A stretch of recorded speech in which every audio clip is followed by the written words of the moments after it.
सबने प्रयास किया। भारत सरकार को हम धन्यवाद देते हैं।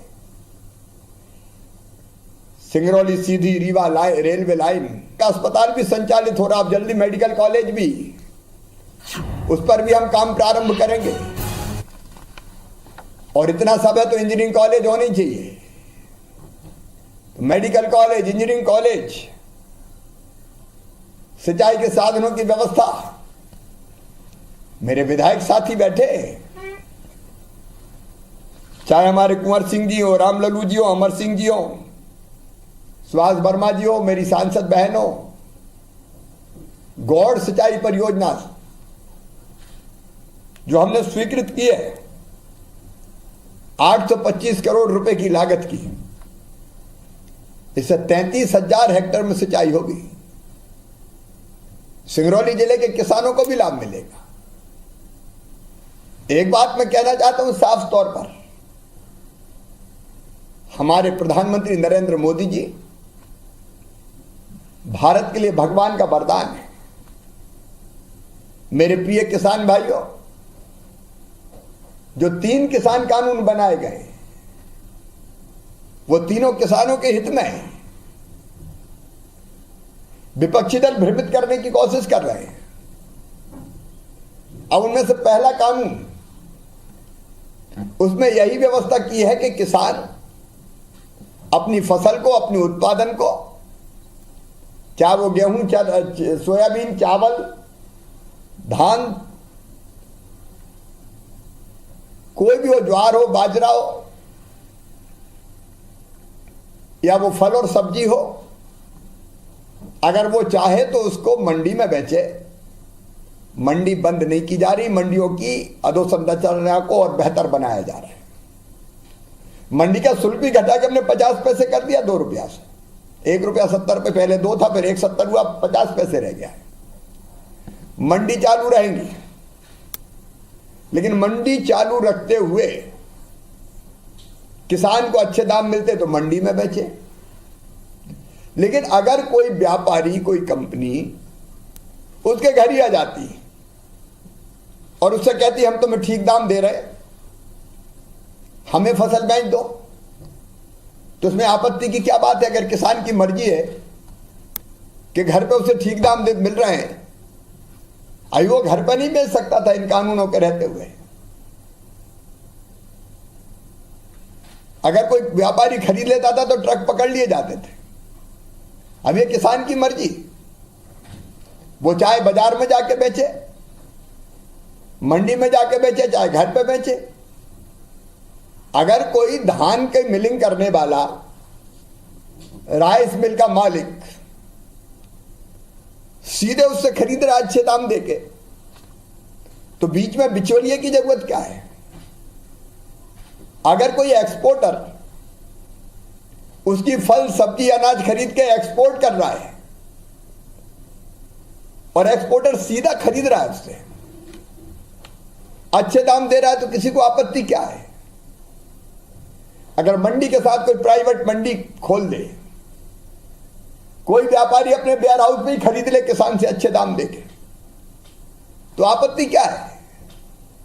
आप किसान को क्यों बांधना चाहते कि मंडी में बेचो, मंडी के बाहर नहीं बेच पाओगे? अरे मंडी के अलावा विकल्प दो, जहां अच्छे दाम मिलेंगे वहां किसान बेचेगा। और प्रधानमंत्री श्रीमान नरेंद्र मोदी जी का मैं अभिनंदन करता हूं, उन्होंने यही काम किया है। जहां मर्जी हो बेचो, जहां अच्छे दाम मिले वहां बेचो। कोई हमें मजबूर कैसे करेगा कि मंडी में ही बेचे? और मंडी में और बाहर जब प्रतिस्पर्धा होगी, व्यापारियों में प्रतिस्पर्धा होगी कि तुम ये दे रहे हो तो मैं इस दाम पर खरीदूंगा, तो निश्चित तौर पर किसान के उत्पादन के दाम बढ़ेंगे। हमें ये समझ में नहीं आता इसमें आपत्ति क्या है किसी को? ये कानून किसानों के हक में, कीमत इससे बढ़ेगी कृषि उत्पाद की। दूसरा कॉन्ट्रैक्ट फार्मिंग का है। अगर मेरे पास कोई कंपनी, कोई व्यापारी आता है कि आपकी धान हम इस भाव पे बोते समय ही तय कर लेता है कि इस भाव पे खरीदेंगे हम, अगर वो मुझे 2000 2500 रुपया दे रहा है और मुझसे कह रहा है कि पैदा कीजिए, और मैं उससे कांटेक्ट कर लेता हूं, मुझे लगता है कि इसमें जो दाम मिल रहा है मुझे फायदा है। कांटेक्ट मजबूरी नहीं है, मेरी मर्जी। अगर कोई मुझे ठीक दाम दे रहा है बोते समय और तय करता है, समझौता करता है, आपत्ति क्या है साहब किसी को? और जो दाम वो तय कर लेगा, मान लीजिए सोयाबीन के 4000 रुपया कुंटल, तो 4000 रुपया कुंटल खरीदना पड़ेगा। बाद में भले कीमत कम हो जाए तो भी उस कंपनी को, व्यापारी को खरीदना ही पड़ेगा उस कीमत पे। और अगर दाम बहुत बढ़ गए तो किसान उस समझौते के बाहर निकल भी सकेगा, इसका क्लॉज भी है उसमें। अब इसमें किसी को क्या आपत्ति है? कल ही होशंगाबाद के पिपरिया जिले में एक राइस कंपनी ने किसानों से 3000 रुपया कुंटल खरीदने का अनुबंध किया था बोते समय, कि तुम्हारी बासमती धान हम खरीदेंगे, 3000 रुपया देंगे पर क्विंटल। किसानों ने कांटेक्ट कर लिया, समझौता कर लिया, यही कांटेक्ट फार्मिंग है। और बाद में व्यापारी ने आनाकानी की, मोबाइल बंद कर लिया। दिल्ली की कंपनी थी, हमने इस कानून के आधार पर त्वरित कार्रवाई की और कंपनी के लोगों को खड़ा होना पड़ा एसडीएम के सामने, और 3000 रुपए में धान खरीदना पड़ा। यह उदाहरण है। किसानों को ठीक दाम दिलाने का यह कानून नहीं होता तो नहीं मिलता, भाग जाता कंपनी वाला। अब इसमें क्या नुकसान है, कोई बताए तो किसानों का। और तीसरा कानून है, अभी स्टॉक लिमिट लगी रहती थी व्यापारी, इतने से ज्यादा चावल नहीं रखोगे, इससे ज्यादा आलू नहीं खरीदोगे, इतने से ज्यादा प्याज नहीं खरीदोगे। क्यों नहीं खरीदेंगे साहब? स्टॉक लिमिट काय के लिए? और स्टॉक लिमिट लग जाती है तो बिकता नहीं है, फिर व्यापारी उससे ज्यादा रख नहीं सकता, तो कीमत गिर जाती है। मोदी जी ने क्या किया, भारत सरकार ने क्या किया?